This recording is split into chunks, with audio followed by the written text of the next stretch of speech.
DKBS 뉴스.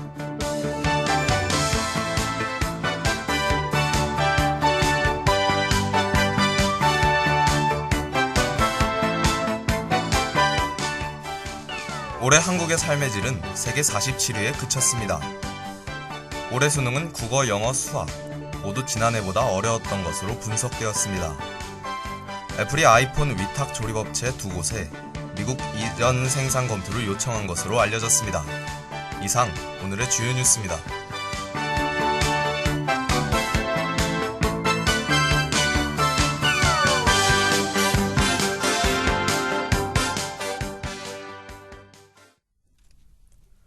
한국무역협회 국제무역연구원이 18일 발표한 2016 세계 속의 대한민국 통계에 따르면 한국은 삶의 질에서 10점 만점에 4.95점으로 47위에 그쳤습니다. 이는 미국 8.26점, 일본 8.11점, 중국 5.26점보다도 낮은 점수입니다. 세계에서 삶의 질이 가장 높은 나라는 9.83점으로 스위스였습니다.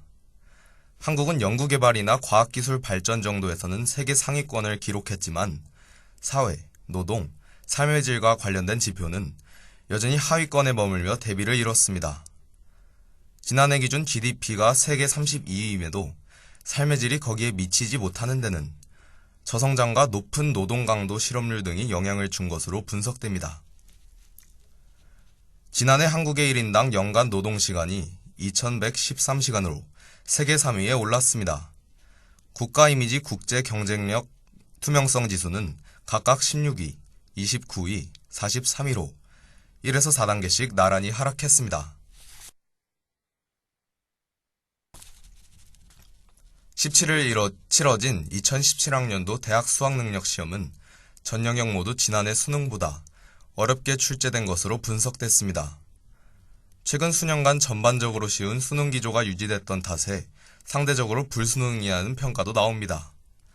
인문계에서는 국어 외에 수학이, 자연계에서는 영어 영역에서 변별력이 커질 것으로 예상됩니다. 수능 변별력이 커지면서 상위권 대학 수시 모집에서 최저학력 기준을 충족하지 못하는 학생이 늘어날 것으로 보입니다. 이만기 소장은 재학생보다 재수생들의 득점력이 높을 것으로 보여 정시 모집에서 다른 해보다도 재수생들의 강세가 예상된다고 전망했습니다. 수능 1등급 컷은 국어 92, 수학과 92, 수학나 88, 영어 94로 예상됩니다. 애플이 일부 생산 라인을 미국 내로 옮기는 방안을 검토 중에 있다고 니케이 아시안 리뷰가 17일 보도했습니다. 애플은 현재 메모리 반도체 칩은 한국, 디스플레이는 일본에서 수입하고 조립은 인건비가 저렴한 폭스콘과 페가트론에 맡기고 있습니다. 페가트론은 비용 문제로 제안을 받아들이지 않은 것으로 알려졌습니다. 폭스콘은 테리구 회장이 생산비 상승 문제로 다소 미온적이나 제안을 검토하고 있는 중이라고 전해졌습니다. 애플의 이와 같은 행보는 도널드 트럼프 대통령 당선인을 의식한 움직임이라는 분석이 나오고 있습니다. 트럼프 당선인은 대선 기간 유세 중 애플의 제품을 중국이 아닌 미국에서 생산하도록 하겠다고 말한 바 있습니다.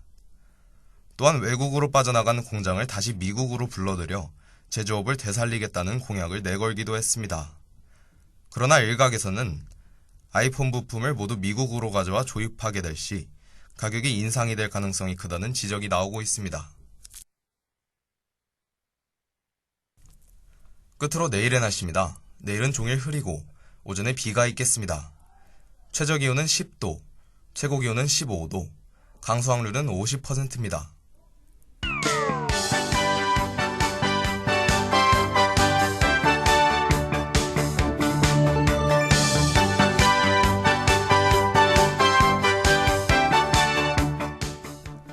이상으로 DKBS 뉴스를 마치겠습니다. 제작의 DKBS였습니다.